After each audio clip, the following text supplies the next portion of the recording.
Oh God.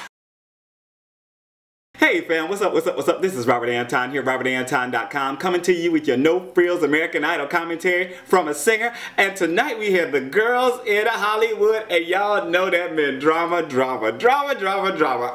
Okay, so let's get into it and see what happened. 162 females arrived in Hollywood, and of course, first up they had the solo round where they had to stand in lines of 10, sing a cappella, and they were eliminated after those 10 sang. Yeah, so much, sang. Okay, she wasn't first up, but this is the order I put them in because I already had their names written down. Angela Miller did Who You Are by Jessie J, and she came really hard. I mean, she was coming to win it today, baby.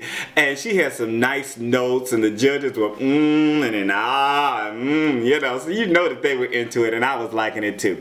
Victoria Acosta did Killing Me Softly by Roberta Flack, and of course she did okay, but she was kind of off in the riffs. She wasn't really working the riffs for me. Mariah, Pulice did Gravity by Sara Bareilles, and they stopped her. Okay, she did okay. I thought it was alright. And so Mariah went home. Okay, then Angela and Victoria moved on to the next round. I thought Mariah actually did better than Victoria, so I don't know why she moved on and she didn't. You know what I'm saying, respectively. But anyway, Ashley Smith and Difani and Sara Restuccio, who all went home. Then Rachel Hale sang She Did Nothing But the Water by Grace Potter and the Nocturnals, and she was kind of rough and tumble to me, you know, and a little shouty, but the judges seemed to like her, and Randy stopped her. Nikki said she has a Taylor Swift sweetness. Janelle Arthur came up with I'm So Lonely I Could Cry by Hank Williams, and she did some really nice bluesy flavor in this, and Idol made it out to be like between her and Rachel made it out to be like the country showdown or something like that, right? But they both went through, you know, so I don't understand. But you know, they try to create a little drama up in the early parts of it. They both went on to the next round. Then Candice Glover did Impossible by Christina Aguilera, and she went to town on the riffs, but she sounded really solid. I was like, oh girl, she brought a lot of power and all that.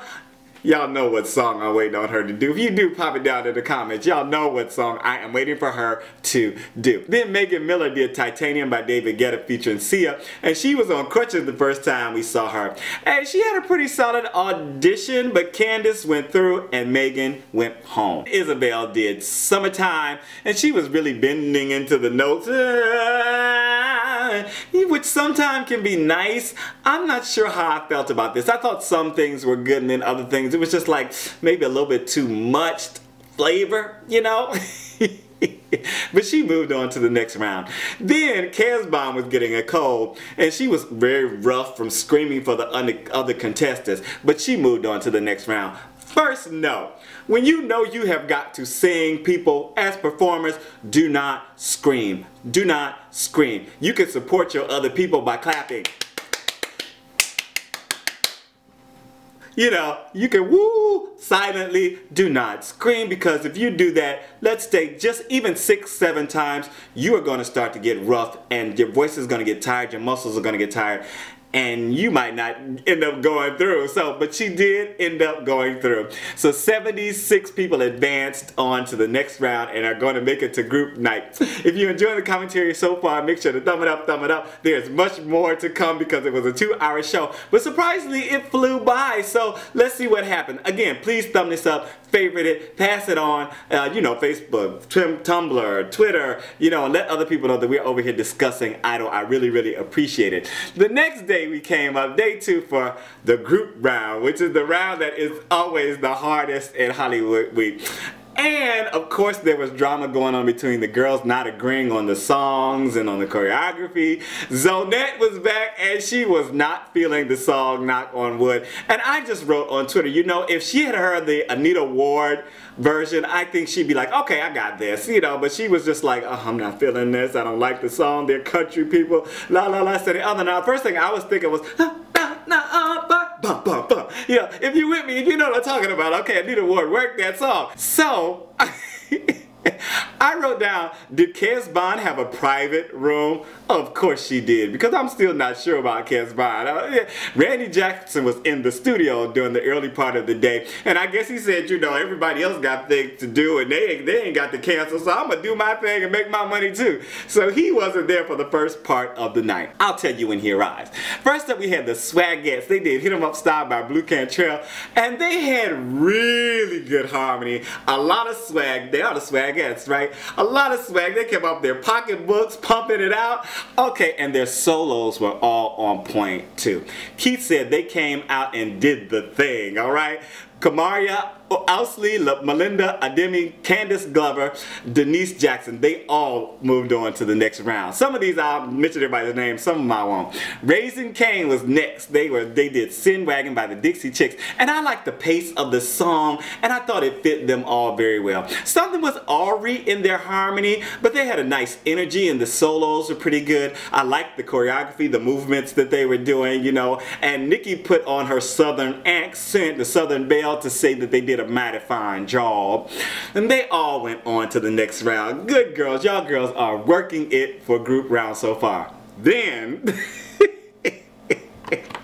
Almost Famous came up with somebody that I used to know by Gautier. Savannah Boschen, Liz Weiss, Dacia Hall, and Jalea Chauvin. So this was kind of messy to me in the harmonies and the choreography department. The judges were not pleased. The other girls weren't happy and were ragging on Dacia for forgetting her words and needing help, and she had all her words on her hand, right? Guess what? Dacia moved forward and the rest of them went home and they were not happy. Y'all got to see the footage. They were salty than a bitch. Yeah, and it was very funny to me because it's like, okay, be on your part. Worry about what you got to do, and you know, don't worry so much about everybody else. Yes, we got the cohesive unit and all that good stuff if you can get it, but it's all about getting your thing together. Dacia moves forward and the other girls, sister, were cut. The Dramatics were up next, and Nikki stood for them. They all went on to the next round. One girl did some Mariah notes at near the end. I didn't catch her name, but most of them forgot their words, including Janelle Stinney. I just was like, okay, whatever. Shuba Badula, Serena Joy Crow, and Aubrey Cleland all moved on to the next round. They showed short clips of them working their numbers or within their groups working their part. Urban Hugh was up next. They did American Boy by Estelle, Saritha Gwen, Tina Torres, Kiara Lanier, and they seemed kind of off to me. I wasn't sure about their projection. it was the way that they were approaching the vocal for me. It was just very, I don't know if it was, some of it was nasal, but some of it was just very Minnie Mouse kind of sounding. And I was like, Nikki said it was so painful. And Saritha went home, but Tina Torres, Kiara Lanier, and the other girl, which I don't remember her name, if you know the name, pop it down in the comments, all moved on to the next round. Then Randy arrived, and we had the Pooh Snaps. They did Knock on Wood, Anita Ward, Eddie Floyd, and so many others. This has been covered a lot. Erin Christine, Zonette Johnson, Lauren Betts, and Isabelle. So they were a bit of a mess in my opinion, but in a funny way, because they were all very engaging and fun and doing their thing. Zonette reminded me of Mavis Staples on the Grammys just recently, because at the end she was like, yeah. Oh God. Oh Lord, thumb it up if you know what I'm talking about, okay? It was just so funny, and I was loving it actually. I thought it was crazy, but I was still liking it. The only girl that got sent home was Lauren Betts. The other girls went through. Then the Handsome Women came up and they did Somebody That I Used to Know. And I wrote, so far this song was not good for any groups on screen. None of them. There was some interesting vocal work going on. Shira went back and asked the judges for an explanation of why they got sent home, because Shira, Alisa, and Courtney all got sent home. Liz Bills was the only one that moved on to the next round. And the judges basically said she didn't rise to the occasion. And my funny thing was, like, she had the audacity to go back and say, well, I thought that I did great, you know, listen, but I remembered her because she was the one who had a hit song in Israel, right? So I was like, okay, she got a little shine. So she's like, I should be going there. Girl, no, you did not do well, so it was time for you to go, okay? You already got a hit song, so be happy with that. Alright, I'm being mean, I'm sorry. For You, the next group, For You, came up and they did somebody that I used to know by GoTA. They changed their song 2 hours before their audition. First, I think they were going to do a turn around every now and then.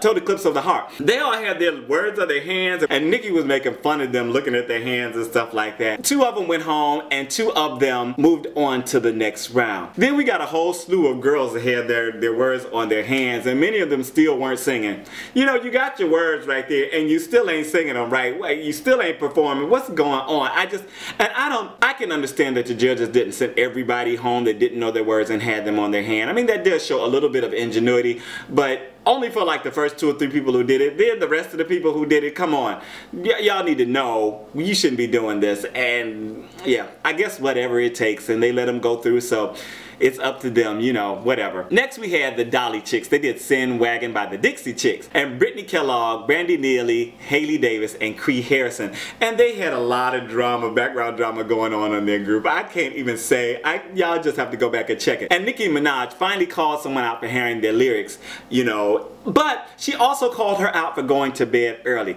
And this is where I disagree. Okay, so the only one who went home on that group was Brandy Neely. The other girls went on to the next round. But my thing is this. I disagree with Nikki for one reason alone.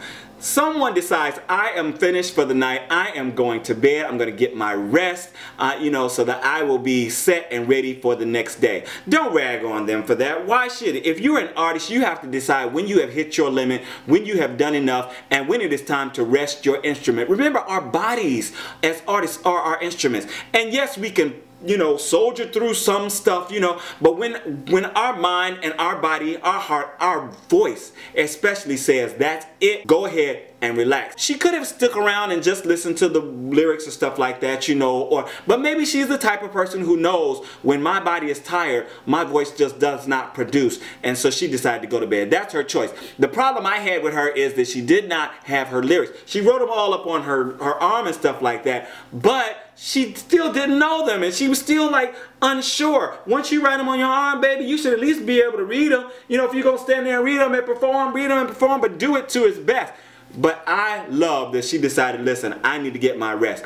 Kez Ban also did the same thing, so you guys, I don't have to repeat this. You do what you got to do, but you listen to your body and get the rest that you need to get. If you have to play the song while you're sleeping over and over again, that's fine, but get some rest. Next up, we had the Misfits, the last of the night, and they did Be My Little Baby. I can't remember the name, but I didn't even write down the name of the song because it was the last one. But Kez Ban, Brianna Steer, Angela Miller, and Jannel Arthur. And their harmonies to me weren't very good, but they weren't distracting. All of their solos were pretty decent.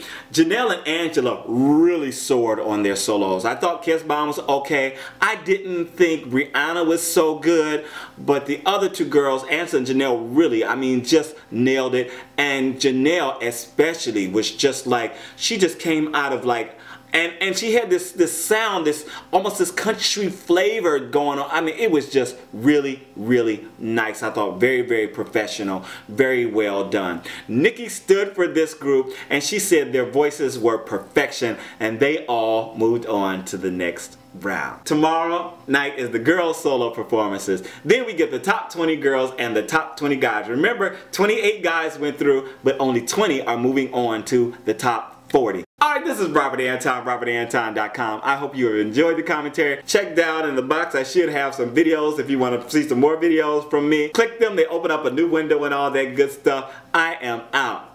Peace.